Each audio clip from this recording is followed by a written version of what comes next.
Welcome to our 5-minute Aurora guide for League of Legends. In this video, we will cover everything you need to know to climb with Aurora. Let's dive right in. Why play Aurora mid? Aurora has high mobility, a good wave clear, and is able to burst her opponents. In addition to that, Aurora scales pretty well. But keep in mind that she is really squishy, has low range, and is weak against stuns. Aurora's passive causes her auto attacks and abilities to apply a stack to her enemies. On the third stack, all stacks are consumed, dealing bonus damage. Additionally, Aurora gains extra movement speed and releases a spirit that follows her. For each active spirit, Aurora receives slight healing. Aurora's Q is a skill shot, which deals damage to all opponents it hits. It can be recast when at least one target is marked. The recast pulls all marks towards her and deals bonus magic damage, which increases based on the target's missing health. Aurora's W causes her to dash in a chosen direction. Upon completing the dash, she becomes invisible and gains Realm Hopper for a few seconds. Attacking or casting abilities ends the stealth immediately. Scoring a takedown refreshes the cooldown of this ability. Aurora's E is a skill shot, which deals damage and slows every enemy it hits. Additionally, Aurora gets knocked back. Aurora dashes in a chosen direction, gaining Realm Hopper and unleashing a pulse of energy that expands in a circular shape. Every enemy hit by this ability takes damage and gets slowed. While Aurora is inside the circle, the bonus movement speed gained from Realm Hopper is doubled. If Aurora hits the wall of the circle, she gets teleported to the opposite side. Enemies that hit the wall are slowed and get knocked back. You can recast this ability to close the circle early. If you want to trade with someone, just use Q, then throw E onto him and recast Q. Keep in mind that it's important to always use Q before E, since using E before Q will lead to a huge delay between those abilities.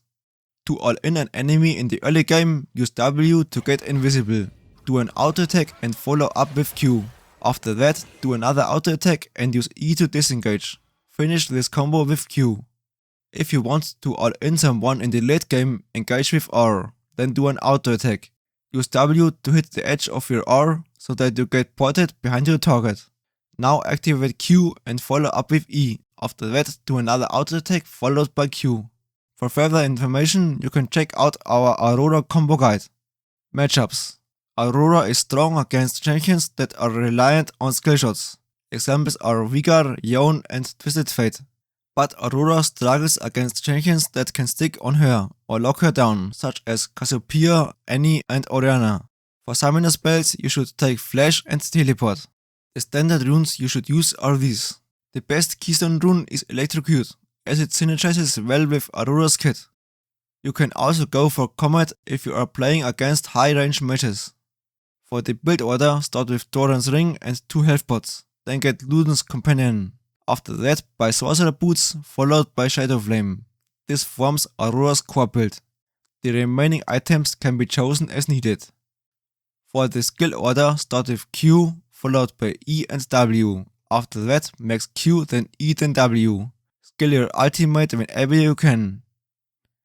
However, if you play against high range mages, you can go for this skill order.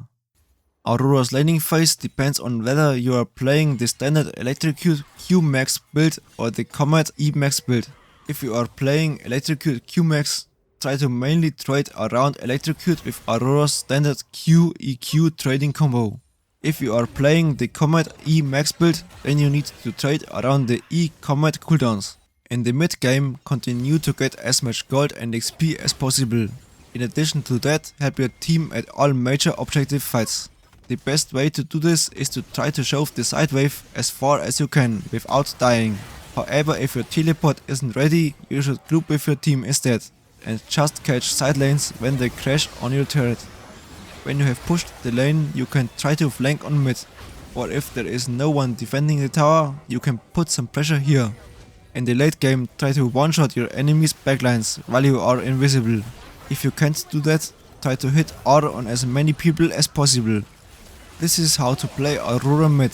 Feel free to like and subscribe if you enjoyed the video.